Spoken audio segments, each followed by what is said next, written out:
اعوذ باللہ من الشیطان الرجیم بسم اللہ الرحمن الرحیم الحمدللہ علی کل حال رب زدنی علما رب اشرح لی صدری ویسر لی امری واحلل عقدۃ من لسانی یفقہوا قولی اللہم صلی علی محمد وعلی آل محمد کما صلیت علی ابراہیم وعلی آل ابراہیم انک حمید مجید۔ عابد حسین عادل لیکچرر شعبہ اردو چناب کالج جھنگ آپ سے مخاطب ہے۔ عزیز طلبہ، آج ہم سال دوم کے سمارٹ سلیبس میں ایک سبق جس کا عنوان دستک ہے، گویا دروازے کو کھٹکھٹانا، جو اس کا عنوان ہے، تحریر ہے مرزا ادیب کی۔ بیٹے میرزا لکھیں یا مرزا لکھیں، دونوں کے معنی ایک ہیں۔ یہ بنیادی طور پہ مخفف ہے امیر زادہ کا۔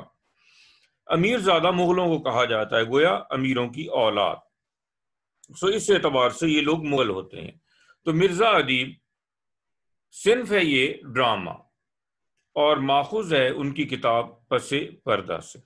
بیٹے یہ ڈرامہ جس کو ہم پڑھنے جا رہے ہیں، مرزا ادیب کی یہ تحریر ہے۔ مرزا ادیب بہت بڑے ڈرامہ نگار ہیں، ان کے یک بابی ڈرامے خاص طور پہ بہت زیادہ مشہور ہیں۔ یہ ڈرامہ خاص طور پہ خلاصہ اور اس کے علاوہ کثیر الانتخابی سوالات کے لیے بہت اہم ہے۔ اسی نقطہ نگاہ سے اس کو کریں گے، اس میں تشریح کی کوئی چیز نہیں ہے اور نہ ہی آئے گی، تو ہم اسی نقطہ نگاہ سے اس کو اب دیکھنے جا رہے ہیں۔ بیٹے سب سے پہلے دیکھیے گا مرزا ادیب کی فنی خصوصیات، ڈرامہ نگاری، تو یہ ان کی خاص طور پہ سب سے بڑی خوبی ہے۔ مرزا ادیب اردو کے خاموش کارکن اور مخلص ادیب ہیں۔ وہ ایک اچھے افسانہ نگار بھی ہیں، لیکن ان کی شہرت ان کی کانکی اور ریڈیو ڈراموں کی مرہون منت ہے۔ مختصر ڈرامے کو ترقی دینے اور مقبول عام بنانے میں مرزا ادیب کی کاوشیں قابل تحسین ہیں۔ تو یاد رکھیے گا، ڈرامے کو ترقی دینا اور مقبول عام، تو ان کی کاوش، ان کے ڈراموں کی تعداد دیگر ڈرامہ نگاروں کے مقابلے میں بہت زیادہ ہے، نیز موضوعات میں بھی بڑا تنوع ہے۔ یہ بیٹے صاف ظاہر ہے کہ جب کہیں موضوعات کے ڈرامے زیادہ ہوں گے تو موضوعات بھی تنوع قسم قسم کے ہوں گے۔ مرزا نے صرف خود ہی ڈرامے نہیں لکھے، بلکہ ادب لطیف جو ان کا مجلہ تھا میں دوسروں کے ڈرامے شائع کر کے اس صنف کو مقبول عام بنایا ہے۔ یہ کہنا بے جا نہ ہوگا کہ عہد حاضر میں اس فن کو زندہ رکھنے میں ادیب کی کوششوں کا بڑا دخل ہے۔ یہ ان کی تصانیف ہے۔ فنی اعتبار سے مرزا ادیب کے ڈرامے ایک اعلیٰ معیار پیش کرتے ہیں۔ وہ عموماً روزمرہ زندگی کے کسی اہم مسئلے، بیٹے یہ سب سے بڑی خوبی ہے، اصلاحی رجحان یا آپ حقیقت نگاری کہہ لیں کہ واقعی زندگی کے مسائل کو بیان کیا جائے۔ دائیں بائیں ادھر ادھر کی فضول باتیں لکھنے کا کوئی فائدہ نہیں۔ کسی ایک کردار یا کسی دلچسپ واقعے کو موضوع بناتے ہیں اور ہماری زندگی کی تصویر کشی کرتے ہیں، جس میں غم بھی ہے اور خوشی بھی۔ سیاسی موضوعات کے میدان میں وہ حق گوئی، بے باکی، فداکاری اور عوام دوستی کے دلدادہ ہیں۔ اس اعتبار سے بیٹے یاد رکھیے گا کہ ان کے موضوعات میں تنوع ہے، تو یہ ساری چیزیں وہاں شامل ہیں۔ مرزا ادیب سماجی برائیوں کو بڑے فنکارانہ انداز میں پیش کرتے ہیں۔ سماجی برائیوں کو بیان کرنا، آپ جانتے ہیں کہ ادب کا کام ہی اصلاحی رجحان ہے، تو اس لیے برائیوں کو بیان کریں گے تو اس کے بعد اس کی اصلاح کا تذکرہ بھی ساتھ چلے گا۔ وہ نہ تو مولوی نذیر احمد کی طرح واعظ بنتے ہیں اور نہ سعادت حسن منٹو کی طرح معاشرتی برائیوں کو عریاں صورت میں ہمارے سامنے لاتے ہیں۔ موضوعات ایسی دلکش رومانی فضا میں پیش کیے گئے ہیں کہ پڑھنے والے اپنے آپ کو شروع میں ایک طلسماتی فضا میں تصور کرتے ہیں، پھر آہستہ آہستہ رومان کی دھن دور ہوتی جاتی ہے اور زندگی کے تلخ حقائق کا سامنا ہوتا ہے۔ بیٹے یہ ہوتا ہے بڑے ادیب یا بڑے مصنف کی بات کہ وہ آپ کو آہستہ آہستہ پہلے اس طرح کا ماحول عطا کرے گا کہ آپ اس کے قریب آئیں گے، پھر آپ کو زندگی کے حقائق سے دوچار کرے گا۔ ان کے کردار ہمارے معاشرے کے گوشت پوست کے انسان ہیں، گویا جن پریوں کے قصے ان کے ہاں نہیں ملتے، ان کے ہاں ما فوق الفطرت عناصر نہیں ہے، بلکہ یاد رکھیے کہ معاشرے کے اندر بسنے والے لوگوں کے مسائل ہیں، جن میں برائیاں بھی ہیں اور خوبیاں بھی۔ گویا کیا مراد ہے کہ مولوی نذیر احمد کی طرح وہ واعظ نہیں ہیں، بلکہ ان کے جو کردار ہیں ان میں ہر طرح کی چیزیں، اچھائیاں اور برائیاں پائی جاتی ہیں۔ قریب قریب سب ڈرامے ایسے کرداروں سے متعلق ہیں جنہیں ہم روزانہ دیکھتے ہیں۔ ان کے ڈراموں کی زبان صاف، سادہ اور شگفتہ ہے۔ بیٹے یہ زبان کی خوبی ہے کہ زبان جو ہے وہ صاف، سادہ یعنی آسان اور شگفتہ ہونی چاہیے، گویا میٹھی زبان۔ حسب ضرورت کبھی کبھی شاعرانہ اور پرتکلف زبان بھی لکھ دیتے ہیں۔ کہیں کہیں اپنے ڈراموں کو دلچسپ بنانے کے لیے طنز و مزاح سے بھی کام لیا ہے۔ مجموعی اعتبار سے مرزا ادیب کے اسلوب میں توازن، اعتدال اور ایک سنبھلی ہوئی کیفیت ہے۔ احساس کی شدت اور جذبے کی گہرائی میں داخلی نظم و ضبط ہے۔ انسانی فطرت، سماجی اقتدار اور ان کی باہمی کشمکش کا ادراک اور شعور، اور معاشرے کی ناہمواریوں کے خلاف احتجاج ہے۔ اب ڈاکٹر وزیر آغا کی رائے جو مرزا ادیب کے بارے میں ہے ان کو دیکھتے ہیں۔ مرزا ادیب سٹیج کی ضروریات اور اردو ڈرامے کے بنیادی عناصر سے حد درجہ واقف نظر آتے ہیں۔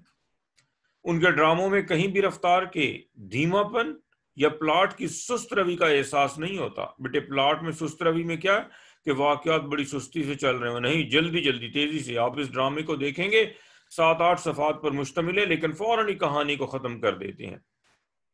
کردار کی تشکیل میں بھی انہوں نے حد درجے کی ایجاز و اختصار کو ملحوظ رکھا ہے، اور مکالمہ بھی برجستہ یعنی موقع محل کے مطابق مختصر اور برمحل ہے۔ اس کے علاوہ انہوں نے ہر کردار کے مخصوص لہجے اور مخصوص ماحول کو بھی نظر انداز نہیں کیا۔ تو گویا یہ دیکھ لیں کہ یہ ان کے ڈرامے کی خوبیاں ہیں۔ یہ ساری خوبیاں اٹھا کے ان کے سبق میں لکھ دیں تو یہی کچھ تشریح بنے گی، اس کے علاوہ اور کچھ نہیں۔ گویا یوں کہہ لیں کہ انہوں نے سماج یا معاشرے کے اندر جو کچھ ہو رہا ہے اس کو اپنے قلم سے زیب کرتاس کیا ہے۔ اب بیٹے ہم ڈرامے کی جانب چاہتے ہیں۔ میں اس ڈرامے سے صرف چند اقتباسات پڑھوں گا اور کہانی کو ہلکا ہلکا ساتھ بیان کر دوں گا۔ بیٹے آپ نے اصل کتاب سے اس کا متن پڑھنا ہے اور خلاصہ ہی خلاصہ ہے۔ جہاں کہیں کثیر الانتخابی سوالات کی بات ہوگی تو وہ بھی آپ سے کر لی جائے گی۔ ڈرامہ دستک، ان میں صرف 3 کردار ہیں، ڈاکٹر زیدی ہے، بیگم زیدی ہے اور ڈاکٹر برہان ہے۔ انہی کے گرد یہ ڈرامہ گھومتا ہے۔ ڈاکٹر زیدی کا کمرہ منظر ہے بیٹے، اور یہ منظر وہ ہوتا ہے جس کو آپ نے خلاصے میں نہیں لکھنا ہوتا۔ آپ نے یہاں سے جہاں منظر ختم ہو رہا ہے اس کے بعد اپنے خلاصہ شروع کریں گے۔ ڈاکٹر صاحب پلنگ پر گاؤ تکیے سے ٹیک لگائے بیٹھے ہیں، عمر 55 کے لگ بھگ، فرینچ کٹ داڑھی، چہرے پر نقاہت نمایاں۔ اس وقت انہوں نے کمبل لپیٹ رکھا ہے۔ پلنگ کے پاس چھوٹی میز پر مختلف شیشیاں پڑی ہیں۔ رات طوفانی، تند و تیز ہوا کا مستقل شور ہو رہا ہے۔ بیگم زیدی آرام کرسی پر بیٹھی کسی رسالے کا مطالعہ کر رہی ہیں۔ عمر 50 کے قریب، سردی کی وجہ سے شال اوڑھ رکھی ہے۔ ڈاکٹر کسی سوچ میں ڈوبے ہوئے ہیں۔ یکایک ان کی نظر سامنے دروازے پر جا پڑتی ہے جس پر نیلے رنگ کا پردہ پڑا ہوا ہے۔ بیگم انہیں دیکھتی ہیں اور پھر رسالے کی ورق گردانی کرنے لگتی ہیں۔ ڈاکٹر صاحب کچھ کہتے ہیں مگر بہت آہستہ، صرف ان کے ہونٹ حرکت کرتے ہیں، دکھائی دیتے ہیں۔ پھر کمبل اپنے جسم سے ہٹانے لگتے ہیں۔ بیگم کی نظر پڑتی ہے۔ بیگم: کیا ہے زیدی؟ زیدی: دستک سنی؟ بیگم: دستک۔ زیدی: سنی نہیں تم نے؟ بیٹے دستک یہ جو دروازے پر کھٹکھٹانا ہوتا ہے وہ یا کوئی آئے تو اس کے بعد، یہ وہ دستک ہے جو بنیادی طور پہ ڈاکٹر زیدی کے ضمیر کی آواز ہے۔ وہ انہوں نے کسی ایک بار ایک شخص کو نکال دیا گھر سے، وہ دروازے کو دستک دیتا رہا، تو یہ وہ دستک ہے جو اب بڑھاپے میں انہیں دوبارہ سنائی دے رہی ہے۔ اسی کو ذہن میں رکھیے گا اور اس کے بعد اگلا حصہ ہم دیکھتے ہیں۔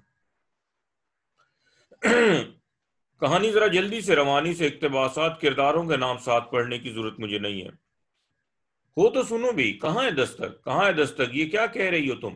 دیکھو تو جا کر، کوئی آیا ہے دروازے پر، کوئی کھٹکھٹا رہا ہے دروازہ؟ کوئی نہیں، صاف آواز آ رہی ہے۔ نہیں جانا چاہتی تو میں خود۔ ڈاکٹر صاحب کمبل ہٹانے لگتے ہیں۔ بیگم رسالہ کرسی پر رکھ کر اٹھتی ہیں اور ان کی طرف آتی ہیں۔ بیٹے خلاصے کے اندر ایک بات یاد رکھیے گا، جب آپ نے اس کا خلاصہ لکھنا ہے تو وہاں کردار ختم کر دینی ہے، بس عام بول چال کی زبان میں، اور یہ جو آپ کے حرکات و سکنات ہیں یہ بھی نہیں ہوں گے۔ بیگم کیا کر رہے ہیں آپ؟ دیکھتا ہوں دروازے پر کون ہے، تم تو جاتی نہیں، مہربانی کر کے بیٹھے رہیے، دروازے پر کوئی بھی نہیں۔ تو دستک، تیز ہوا کا شور، تیز ہوا دروازے پر دستک دیا کرتی ہے، تم جا کے دیکھو تو ذرا۔ میں کہتی ہوں کوئی نہیں ہے، خواہ پریشان ہو رہے ہیں، ذرا سنو تو۔ صاف، بالکل صاف دستک نہیں تو اور کیا ہے، آپ کا وہم ہے، یہ واقعی وہم ہے۔ دیکھو اب زیادہ زور سے ہونے لگی ہے، یہ وہم ہے کیا؟ پھر اٹھنے کی کوشش کرتے ہیں، بیگم ان کا ہاتھ پکڑ لیتی ہیں۔ خدا کے لیے لیٹے رہیں، آپ تو خود ڈاکٹر ہیں، ڈاکٹر ہو کر ایسی حرکتیں کر رہے ہیں، اپنی حالت کا کچھ خیال کریں۔ زیدی تم ایک مرتبہ جا کر دیکھ نہیں آتی؟ میں جانتی ہوں دروازے پر کوئی نہیں، خیر دیکھ آتی ہوں۔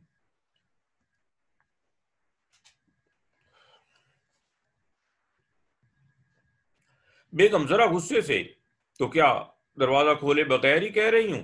نہ جانے بیٹھے بیٹھے کیا ہو جاتا ہے آپ کو، کوئی آئے گا تو کال بیل نہیں دے گا، دروازے پر ہی دستک دے گا۔ ڈاکٹر اور بیگم ایک دوسرے کو دیکھتے ہیں، ڈاکٹر کی نظروں میں بے اعتباری سی اور بیگم کی نظروں میں شکایت۔ زیدی مگر یہ دستک، آپ آرام نہیں کریں گے ڈاکٹر ہو کر؟ بار بار مجھے کیوں بتا رہی ہو کہ میں ڈاکٹر ہوں؟ وہ اس لیے کہ آپ کو عام لوگوں سے بالکل مختلف ہونا چاہیے۔ اگر ڈاکٹر بھی کسی واہمے کا شکار ہو جائے تو پھر اس کے علم سے کیا فائدہ؟ شاید تم سچ ہی کہتی ہو۔ آپ خود ہی بتائیے، ایک ڈاکٹر حقیقت پسند نہیں ہوگا تو اور کون ہوگا؟ دروازے پر دستک کی آواز سننا حقیقت کے خلاف ہے۔ جب دستک ہی نہ ہو اور اصرار کیا جائے کہ آواز سنی ہے، اس وقت آواز سننا کس قدر حقیقت ہوئی؟ ڈاکٹر سر جھکا کر اپنی پیشانی پر ہاتھ رکھ لیتے ہیں، بیگم انہیں دیکھتی رہتی ہیں۔ حد ہو گئی، آپ لیٹ کیوں نہیں جاتے؟ آدھی رات ہو چکی، ابھی تک جاگ رہے ہیں۔ ڈاکٹر برہان نے کہا تھا آپ کو مکمل آرام کی ضرورت ہے۔ یہ بات میں خود بھی جانتا ہوں، کیوں نہیں جانتے؟ جانتے ہیں اور خوب جانتے ہیں، ڈاکٹر برہان نے کہا تھا میں خود آ کر دوا پلاؤں گا۔ یاد نہیں آ رہا؟ صبح آئے گا، اچھا لڑکا ہے۔ میں نے اتنا ذمہ دار اور فرض شناس نوجوان آج تک نہیں دیکھا، سوائے کام کے اور کچھ سوچتا ہی نہیں۔ بیٹے تو یہ وہ ڈاکٹر ہے ڈاکٹر برہان جو کہ انہیں گھر پہ آ کے مسلسل دیکھ رہے ہیں، اس کا علاج کر رہے ہیں۔ ڈاکٹر کو فرض شناس ہی ہونا چاہیے، گویا یہ بات اب تو کہہ رہا ہے، لیکن اس وقت اس نے کیا کیا، کہانی کا اگلا موڑ بتائے گا۔ یہ کہتے ہوئے ڈاکٹر صاحب پھر سامنے پردے کو دیکھنے لگتے ہیں۔ آپ پھر؟ توبہ ہے، ڈاکٹر برہان آئیں گے تو کہوں گا۔ کیا کہو گی؟ یہ بھی تو ایک بیماری ہے، دروازے پر کوئی ہے نہیں اور آپ ہیں کہ دستک کی آواز سن رہے ہیں۔ ایک بار نہیں کئی بار ایسا ہوا۔ اب بیٹے ڈاکٹر برہان آ رہے ہیں، اب اس صفحے پہ آپ کو چند کثیر الانتخابی سوالات MCQs نظر آئیں گے۔ آج شام سے پہلے 2 کیس ایسے آ گئے کہ فرصت ہی نہ ملی، بڑا مصروف رہا۔ برہان آگے بڑھتے ہیں، بیگ چھوٹی میز پر رکھ دیتے ہیں۔ کہیے ٹیمپریچر لیا؟ بیگم تھوڑی دیر پہلے لیا تھا 100۔ تو کتنا MCQs پہلا؟ 100 ٹیمپریچر۔ برہان سینے میں تو درد نہیں شکر ہے، اور کوئی بات؟ گھبراہٹ سی ہے؟ کوئی بات نہیں، میرا خیال ہے انجیکشن میں ناغا کر دیا جائے۔ تو بیٹے دوسری بات، ناغا کس دوا میں کیا جائے؟ انجیکشن۔ MCQs۔ بیگم جلدی سے بائیں دروازے میں سے دوسرے کمرے میں چلی جاتی ہے۔ برہان سیرپ ختم ہو گیا، کل آؤں گا تو لے آؤں گا۔ تو کیا کون سی دوا ختم ہوئی؟ سیرپ ختم ہوا۔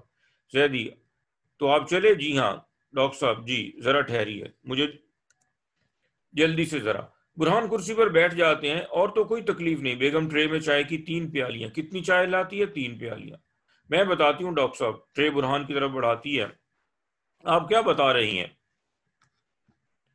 ڈاکٹر صاحب یہ بات بتاتے ہوئے مجھے کچھ عجیب سا احساس ہوتا ہے، شاید آپ اس پر یقین نہ کریں گے، مگر فرمائیے تو۔ انہوں نے ایک وہم ہو گیا ہے۔ وہم آپ کہیں گے ڈاکٹر؟ اور وہم یہ کیا بات ہوئی؟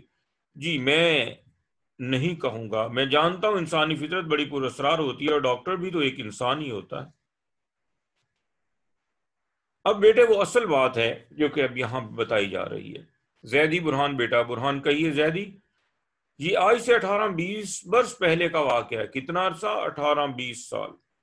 اس زمانے میں میری پریکٹس خوب چلتی تھی، سر کھجانے کی فرصت نہیں ملتی تھی، ڈسپینسری اور گھر پر مریضوں کا تانتا بندہ رہتا تھا۔ ایک رات میں دیر سے گھر پہنچا اور پہنچتے بستر پر گر پڑا، بری طرح تھک چکا تھا۔ کچھ دیر بعد میرے نوکر نے آ کر بتایا کہ کوئی بڑے میاں آئے ہیں اور آپ کو ساتھ لے جانا چاہتے ہیں۔ میں نے انکار کر دیا اور نوکر سے کہا بڑے میاں کو واپس بھیج دو، مگر اس کے روکنے کے باوجود وہ بوڑھا میرے کمرے میں آ گیا اور منت سماجت کرنے لگا کہ میرا بیٹا سخت بیمار ہے، پہلے بھی آپ کی دوا سے شفا ہوئی تھی، چل کر دیکھ لیں، مگر میری آنکھیں بند ہوئی جا رہی تھی، گرم بستر چھوڑنا مشکل محسوس ہو رہا تھا۔ میں نے سختی سے انکار کر دیا، وہ بولتا رہا۔ جب نوکر نے اسے زبردستی باہر نکال دیا تو دروازے پر دستک دینے لگا۔ بیٹے یہ ہے وہ دستک، یہ ہے وہ وہم، یہ ہے اس کے ضمیر کی آواز، نہ جانے کب تک دستک دیتا رہا، میں سو گیا۔ زیدی پھر خاموش، بیگم کی نگاہیں اپنے شوہر پر جمی ہیں۔ برہان میز سے دوائی کی ایک شیشی اٹھا کر اسے دیکھ رہے ہیں۔ صبح اٹھا تو طبیعت پر بڑا بوجھ تھا، افسوس کر رہا تھا میں نے بوڑھے کو کیوں مایوس کیا، اب پچھتائے کیا ہوت، اب پچھتانے کا کیا فائدہ۔ برہان اس وقت آپ کا ضمیر بیدار ہو گیا۔ زیدی بس یہی بات تھی، میں نے اس بوڑھے کو ڈھونڈنے کی کوشش کی مگر کہیں پتہ نہ چلا، نہ جانے وہ کون تھا۔ وہ بوڑھا تو چلا گیا مگر اب کبھی کبھی آپ کا ضمیر دروازے پر دستک دیتا ہے۔ جی بیٹے کہو بیٹا۔ برہان اس واقعے میں ایک بات کا اضافہ کر لیجئے، میں انہی بڑے میاں کا پوتا ہوں جس کا بیٹا اس رات ایڑیاں رگڑ رگڑ کر مر رہا تھا۔ گویا ڈاکٹر برہان کا وہ والد تھا جو مر رہا تھا، تو یہ پوتا ہی آپ نے لکھنا ہے خلاصے کے اندر، یہ نہیں لکھنا کہ ڈاکٹر برہان کا باپ مر رہا تھا۔ زیدی تم، بیگم برہان بیٹا۔ برہان اچھا خدا حافظ۔ ڈاکٹر صاحب اطمینان کے ساتھ سو جائیے، اب دروازے پر دستک نہیں ہونی چاہیے، آرام کیجئے، شب بخیر، کل حاضر ہوں گا۔ برہان دروازے کی طرف بڑھتا ہے اور جلدی سے پردے کے پیچھے غائب ہو جاتا ہے۔ زیدی اور بیوی خاموشی سے دیکھتے رہتے ہیں، برہان کے پردے کے پیچھے جاتے ہی پردہ گر جاتا ہے۔ بیٹے یہاں آپ کا ڈرامہ مکمل ہو رہا ہے، آپ دیکھ رہے ہیں کہ اس میں تشریح طلب کوئی چیز نہیں، صرف خلاصہ اور ایم سی کیوز کے لیے خاص طور پہ اسے آپ نے دیکھنا ہے، اور یہ سبق انتہائی آسان ہے اور اسی کا ہی آپ سے انشاءاللہ ٹیسٹ بھی ہوگا۔ والسلام، اللہ حافظ، اللہ آپ کا حامی و ناصر۔